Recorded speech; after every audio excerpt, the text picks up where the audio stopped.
Hi, I'm PersGuy and welcome to my new 2-meter anniversary any % no bug jump video guide. Since the old guide by Fenno the Fox was deleted a while ago, and considering it was pretty outdated anyway, I thought it was time that we needed a new one. Now before we get into the actual run, there's a little bit of setup that you should do first. If you own the game on Steam, then when you launch it you get the option to open up the setup instead. In the setup menu, make sure that your VSync is disabled. If you do not have the Steam version, then there is an alternative slightly more difficult way to turn your VSync off. Press the Windows button and R at the same time to open up the Run menu and then type in regedit to open up the registry editor. Then navigate through Software, Crystal Dynamics, 2-meter anniversary and Graphics, where you will find the flag for VSync that you can manually set to 0. Now the reason why we turn VSync off is because, as you can see, VSync limits the game's frame rate, and for a couple of reasons we want the frame rate to be as high as possible in this run. Another minor thing that you should do if you haven't done it already is that you should disable sticky keys. That's the little window that pops up after you press Shift 5 times. Simply click the link in the window and then you will find an option to turn it off. It's all in German here, but I'm sure you get the idea. The reason why we do this is because there's gonna be a lot of rolling in this run, and Shift is the button that you press to roll. Another minor thing that you don't have to do is to enable windowed mode. You can find a file for it on the resources section of the speedrun.com page. Then just simply copy the DLL file directly into your game's folder. After that you will be able to enable or disable full screen simply by pressing F5. This is not necessary for the run, but it is really convenient. And lastly, let's take a look at the controls. You want to make sure that your combat mode is set to advanced hold. Basically, with advanced hold, you always have full control over the camera and it won't automatically home in on any enemies even if you shoot at them. Only if you shoot at an enemy and then leave the camera still for a few seconds will it focus on the enemy. Advanced toggle is basically the same, except you don't have to hold the right mouse button the whole time. You just press it once to draw your guns and press it again to put them away. With manual aim, the camera will always focus on any nearby enemies. You can imagine how in a run where you're running around a lot with your guns while trying to kill as little enemies as you have to, it is very annoying for the camera to home in on any enemy you walk by. Now there isn't much I can say about control configurations because different runners have different setups, but I recommend at least mapping crouch additionally to C. And with that, it's time to take a look at the actual run. The first thing you need to know is that we do not need to start a new game for this category. We instead simply load a save at the very first checkpoint with 0% completion. You can find an appropriate save file for this again on the resources section.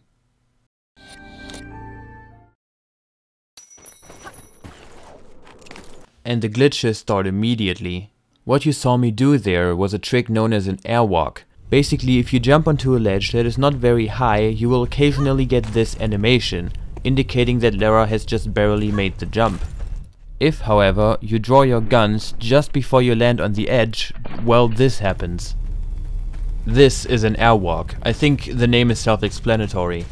The timing is a little hard to get used to at first, but once you get a little practice it becomes relatively easy. The airwalk will continue until you either stop aiming, stop moving, or jump. This also means that you need to be really careful never to let go of any movement keys. A jump that you do while aiming unfortunately does not let you grab onto any ledges. However, if you let go of aim and then jump immediately, you will get a regular jump after an airwalk that allows you to hold onto ledges. You can use the exact same trick to grapple as well.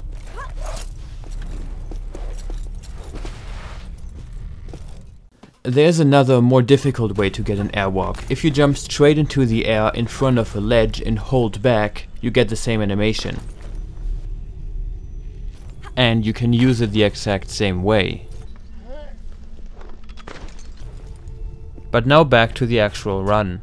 You don't have to worry too much about these 2 jumps you do at the beginning. Just vaguely look in the direction of the ledge and jump twice. One short jump, as in pressing space for a moment, and one long jump, as in holding space. The reason why this jump doesn't need to be all that consistent is because it is the first thing you do in the run, and if you mess it up you can easily just reload. So now that we have an airwalk, we move over to this wall and start rolling it up backwards. Because we can't climb or jump without losing our airwalk, we have to use level geometry in order to gain height. The reason why we're doing all of this isn't just so we can get up to the gate faster, but because we're going to skip the gate entirely. The collision for this mountain is much simpler than it looks. We basically just have to reach the height of the gate and then traverse around these invisible walls with the airwalk. I can't give you any concrete number as to how many times you need to backroll into this mountain until you have the correct height, because the speed that you slide up the mountain can vary. The best tip I can give you is that once the camera aligns with that bridge over there, it's about 4 to 5 more rolls.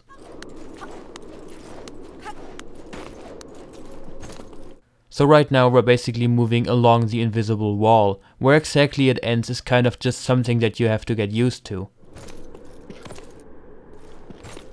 So now that we're on the other side of the invisible wall, nothing over here has any collision. You need to be careful, however, not to move too far to the right or you will clip through. While the wall has collision on one side, it doesn't on the other. You should basically try and move towards this corner over here. This corner is a good place to check whether you are high enough. If Lara's feet line up with the corner, then you have the correct height. Now at this point you might be wondering what this weird mess over here is, and in order to explain it, let's take a look at how the game loads areas. Basically the entire level can't be loaded all at once, so instead the game is separated into smaller loading areas. Here you can see a map of Mountain Caves, the first level. For reference, this is where we are right now in the run. And now you can see the loading areas that the level is split into. Let's say that you're in this room right here. This is what it looks like in the game. Only the area that you're actually inside of is fully loaded at a time. The areas around it are only loaded partially. That means collision, enemies and anything interactable is still there. However, textures and triggers like those that spawn enemies or checkpoints are not. The only exception to this are textures that you can see from other areas. The border to the next area is right here, however we can still see behind it because we need to. If we were able to look around this corner without getting closer to it, there would be nothing there. Any area that is further away than a loading area isn't there at all, it is completely unloaded. Between every loading area there is a trigger that you have to get through in order to load the next one. If you walk into a wall directly where one of these triggers is and you look around a little, you will see these graphical glitches start to appear. This is because the game is rapidly loading and unloading areas and it keeps recalculating what textures are supposed to be loaded. If you do this just right, you can even completely move around the loading trigger. This is what it looks like to be in this area while that area is loaded. As you can see, the floor is still here, but everything is invisible. You can even see how the lever for this gate is still here, but if I actually go through the gate, I go one loading area too far and just fall through the floor. So now with that in mind, let's get back to the run. So now we know the reason why these textures look so broken is because they're part of another loading area, the loading trigger for which is right here. For this reason, we need to make sure that we walk into this door here, touching the loading trigger, loading the area. And while we're rolling backwards here, I think it's time we talked about different movement speeds. A while ago, I created this table comparing the speeds of different types of movement in the game. As you can see, just regular running is pretty slow compared to everything else. This is why we jump and roll around so much. Backhand springing, that is, rolling backwards with your guns drawn, is, as you can see, one of the fastest types of movement. However, because while you're backhand springing you can't really see where you're going, we tend to side roll, that is, rolling sideways with your guns drawn, or swan dive, that is, pressing space and then quickly shift instead. There are technically ways that you can move even faster, as you can see. That's first bug walking, which is however very finicky to do and which hasn't found any applications in an actual run yet. and bug jumping, which is significantly faster but which isn't allowed in this category. It is called no bug jump after all. So the airwalk that we used to get up the mountain is still active right now, and we're gonna use it to roll up the side of this wall about 2 or 3 times, 3 if you want to be safe, in order to skip this room. Remember that in order to grab a ledge after an airwalk, you need to let go of aim and then jump immediately as fast as possible. Now at this point we want to make sure that we roll across this terrain here, not swan dive but roll. And this is because of a weird quirk that swan dives have on higher frame rates. Right here you can see me do the exact same swan dives at the exact same place but at 4 different frame rates. As you can see by looking at one of the lines on the floor for reference, if you land after a swan dive on high frame rates, the game kind of just slides you down, sometimes pretty far. This FPS sliding is used in some places to speed up the game. It doesn't do much, but it is one of the reasons we play with VSync off. It does, however, have the unfortunate side effect that if you try to swan dive on uneven terrain, the game pushes you all over the place. And that is why we need to side roll through this corridor. Now here you just kind of swan dive straight down the cliff. It does some fall damage, but not enough to really affect the run. Usually when you interact with an object, Lara faces towards it, but on high frame rates this sometimes just doesn't work. Well, this doesn't really make a difference for the most part. In places like Croft Manor it can have some strange side effects.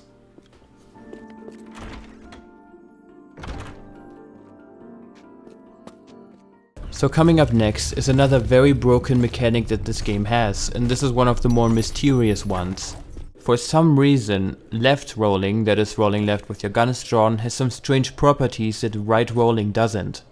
If you right roll or forwards roll against a very steep slope like this, nothing happens. But if you left roll against it, this happens. This is called a left roll zip. It's also possible backwards as a backhand spring zip, but it is less consistent. This can be used to cover distances that you're not supposed to. And one application of it comes right here. This left roll zip in particular though has a very strange and random seeming limitation. It only works if the last jump that you did wasn't a swan dive.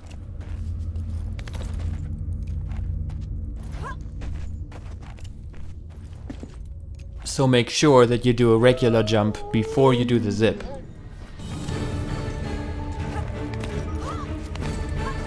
This part here is pretty straightforward, but coming up next is a pretty tricky jump.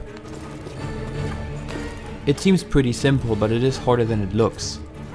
You need to basically walk directly straight towards the ledge where you're trying to get, and then either long jump, somersault, that's double tapping space, or swan dive right as you're in between these textures here.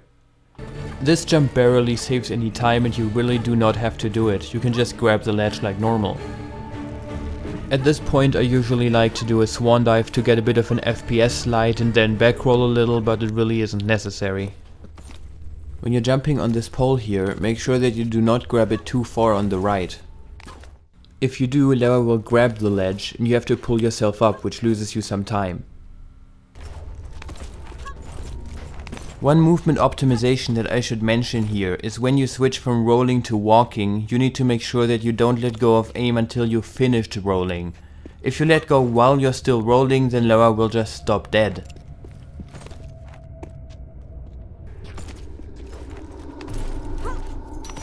While running through these darts you might take some damage, but it is incredibly unlikely to take enough damage to die. Beginning here is one of the longer and more complicated skips in the game. First, you get an airwalk from the ledge behind you. Then you start moving alongside these pillars here. The reason why we just slid up here is because the side of these pillars on the top have no collision on them. So from this height we can easily just clip through. Now I say easily, and it is easy if you take your time, but if you try to do it fast it becomes kind of difficult. This wall has no collision on the inside, so you can just clip out of bounds. And here is where it gets complicated. Even though we're already past the gate, the skip is not yet over. Let's take a look at the loading area map again. We are currently right here. The cone indicates the direction in which we're looking. We can even see where the loading area that we're in right now ends. It cuts off right there. Now this up here is the city of Vilcabamba, the main area of the level. At the bottom of the stairs in the city there's a small checkpoint trigger that puts you right there if you respawn. Now why am I even mentioning this right now? The city is still 2 loading areas away. This is because of one of the absolutely weirdest things about this game. For some reason, this small loading area, the one right in front of us, has a clone of that loading trigger. But that clone isn't in the same position. Instead, it is, well, here, underneath the map, everywhere. Yes, somehow, while this corridor is loaded, there's an infinitely sized checkpoint trigger under the map for a checkpoint that isn't even in this area. And that means, if you fall out of bounds anywhere here, you will trigger the checkpoint.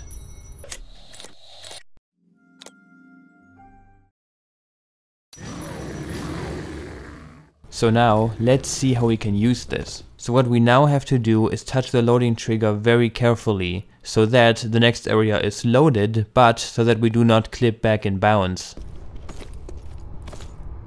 For this to work, we need to drop down at a very specific position.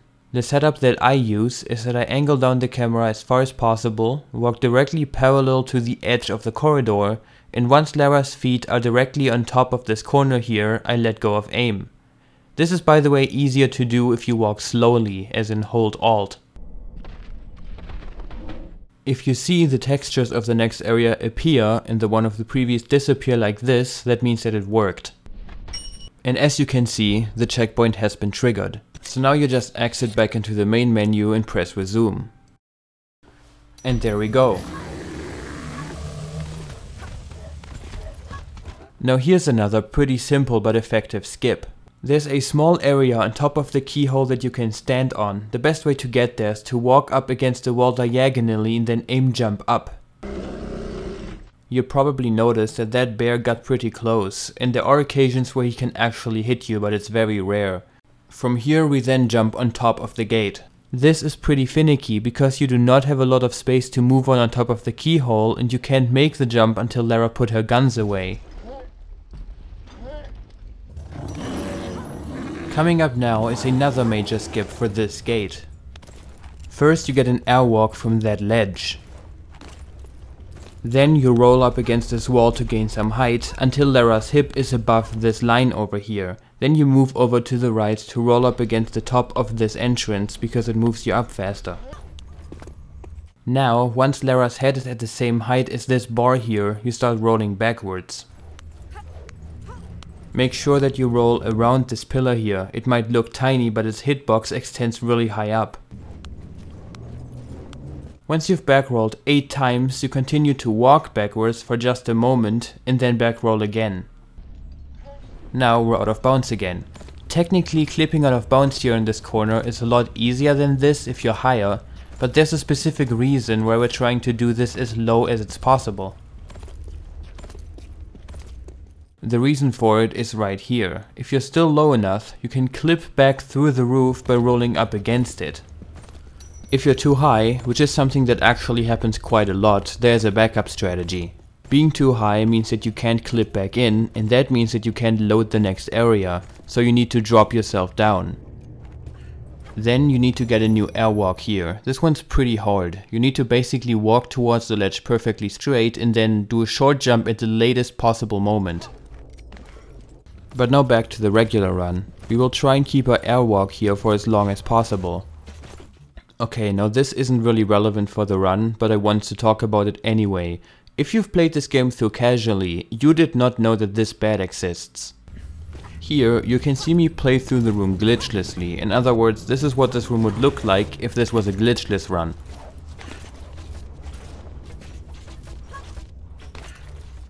The bat isn't here. That's because the spawn trigger for the bats is in the middle of the air, in an area you wouldn't normally ever get to. Our best theory for this is that at one point in production this room was supposed to be a regular corridor, and at that point the bat trigger was put here. There's even a unique theme that plays while you fight this bat, one that isn't even on the official soundtrack. Regardless, you need to kill this bat, because it can get in your way later. At this point we abandon the airwalk. Directly in front of us right now is the trigger for the level ending screen of City of Vilcabamba. Normally the fastest way to get through a level ending screen is just to skip through all the menus and then not save. There is, however, a way to get through them even faster. As you probably know, Alt F4 is usually the key combination used to close any active application. Tomb Raider Anniversary, like many other games, has a menu that pops up when you do it, asking you for confirmation. This menu though is a little broken. It has the side effect of interrupting other menus that are open right now. If you do this during a relic text, the game just kind of soft locks. And as you might have already guessed, this works for level ending screens. I also want to point out that according to the level ending screen we just beat Mountain Caves, the first level. This is a level ending screen for City of Vilcabamba, the second level. This is because the game doesn't update your level value unless you enter a level ending screen. Because this is the first level ending screen we've entered, according to the game, we only beat the first level. Once you're through the ending screen, you need to get an airwalk again, and this one is particularly tricky. I don't really have a good setup for this one is basically just practice. If you did the alternate strat instead, all of this looks a little different. Instead of ending your airwalk, you keep your airwalk and enter the level transition while it's still active. Then you manually click no with your cursor. This has the advantage that you don't need to get a new airwalk here, but it is overall slower. Next is another pretty difficult trick. This ledge, or at least part of it once again, has no collision. So what you need to do is roll into it in order to clip out of bounds.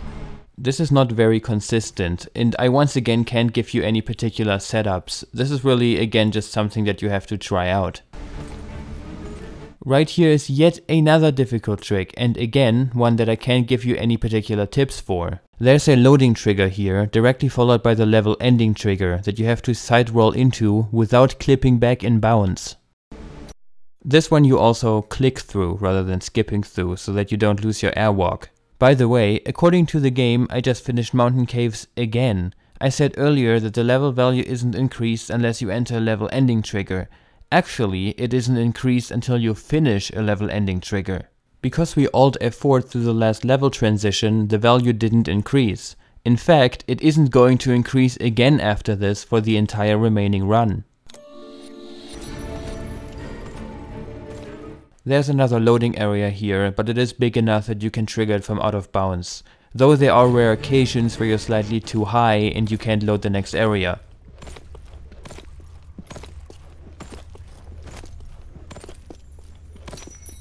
Now it's time for Qualopec Skip, again one of the harder and more inconsistent ones. Since I recorded this footage, I found a better setup for it, so I will show you that one instead. First, you walk up against this wall, which loses you height, until you are as low as it gets.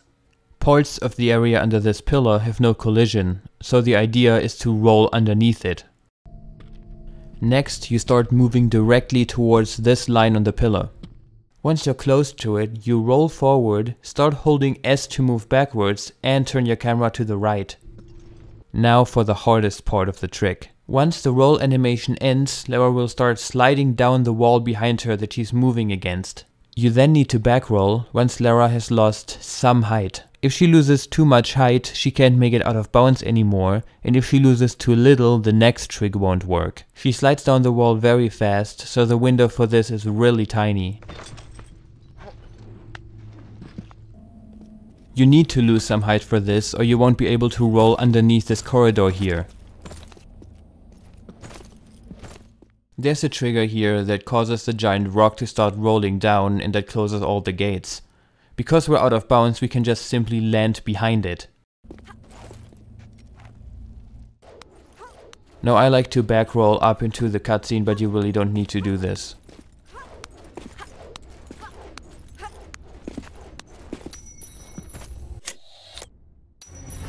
You can once again see some FPS sliding happening here.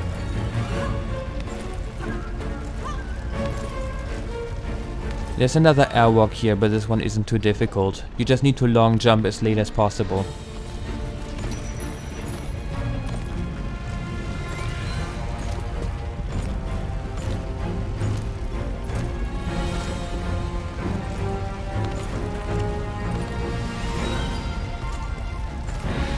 Now I always backhand spring in this last part because I feel like it triggers the cutscene faster, but that might be wrong. Now here's the first QuickTime event, and there are a few things that you should know. You would expect that you're supposed to press the button once it shows up on screen. In fact, usually if you press the button early, you fail. This isn't quite true though. Actually, you can press the button once the slow-mo starts. The slow-mo begins here, before the button becomes visible, which means you can press the button early. While pressing the button as early as possible is of course beneficial in a speedrun, at the same time you should probably take your time, because if you mess it up, there's a rare chance in higher frame rates that the game just freezes. You foolish girl.